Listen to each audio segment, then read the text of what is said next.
Très bonjour, très chers frères et sœurs. Encore une fois, votre frère, le frère Raphaël. Merci de me recevoir chez vous. Merci. Nous voulons encore partager, continuer à partager sur ce thème d'écouter la voix de Dieu. Aujourd'hui, je vais parler de la marque des chrétiens ou des enfants de Dieu. Quelle est vraiment la marque? Qu'est-ce qui démontre que ces gens sont enfants de Dieu?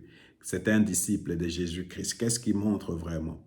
Et cela ne dépend pas de l'église où tu vas. Peut-être tu es protestant, tu es catholique, tu es dans une église de réveil, tu es dans une église charismatique, tu es chez le baptiste. Je ne sais pas dans quelle organisation tu vas, dans quelle dénomination tu vas, mais aujourd'hui, quelle est vraiment la marque qui distingue les enfants de Dieu des enfants du diable? Quelle est la marque? Quelle est cette marque? C'est de là que je veux parler maintenant.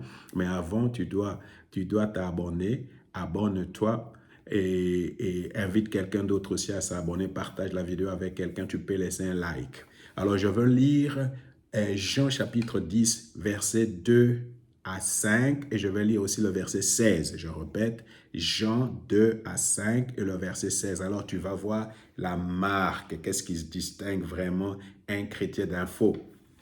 Alors, la Bible dit, c'est lui qui entre par la porte est lui le berger des brebis. Le gardien de l'enclos lui ouvre les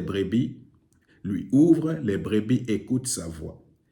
Il appelle par leur nom celles qui lui appartiennent et il les fait sortir de l'enclos.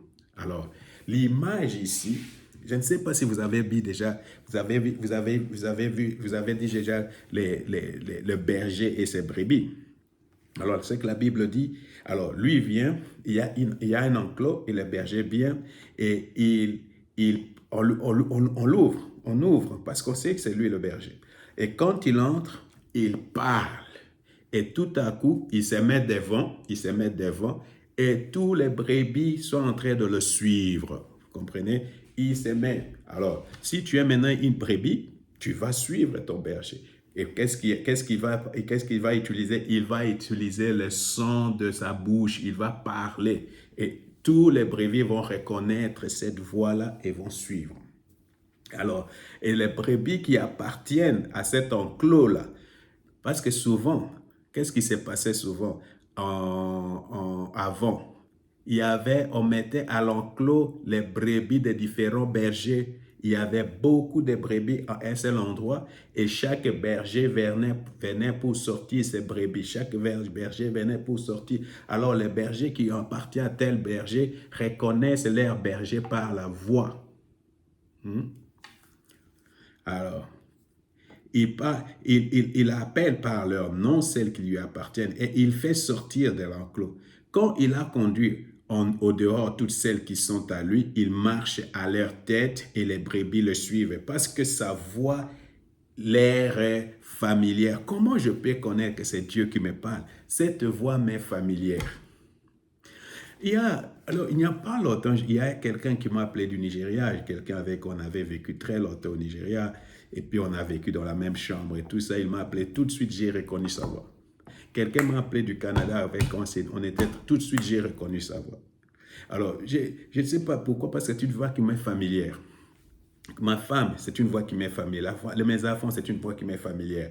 Alors, c'est la même chose. Beaucoup de gens ont des difficultés à connaître la voix de Jésus, mais cette voix nous est familière. C'est une voix qui nous est familière.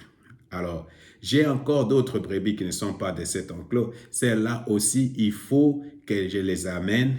Elles écouteront ma voix. Ainsi, il n'y aura plus qu'un seul troupeau avec un seul berger. Là, il parlait de juifs et de non-juifs. Alors, vous comprenez, même pour les juifs et même pour nous, de ce temps ici, nous devons écouter la voix de Dieu. Nous allons reconnaître cette voix parce que c'est une voix qui nous est familière. Jésus va se mettre devant nous et nous allons le suivre. Comment on va le suivre? En identifiant la voix de Jésus-Christ. Alors, c'est la marque des enfants de Dieu. Les enfants de Dieu sont ceux qui écoutent la voix de Jésus-Christ, lui appartiennent et le suivent. Voilà. Alors, on va faire la prière maintenant. On va faire cette prière.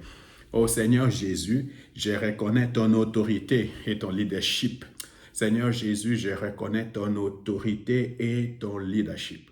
Oh, merci Seigneur Jésus. Tu es mon berger, tu es mon Seigneur, tu es mon époux, tu es mon juge, tu es mon législateur, mon roi et mon Seigneur et mon Père. Je me soumets à ton autorité, je me soumets à ton leadership.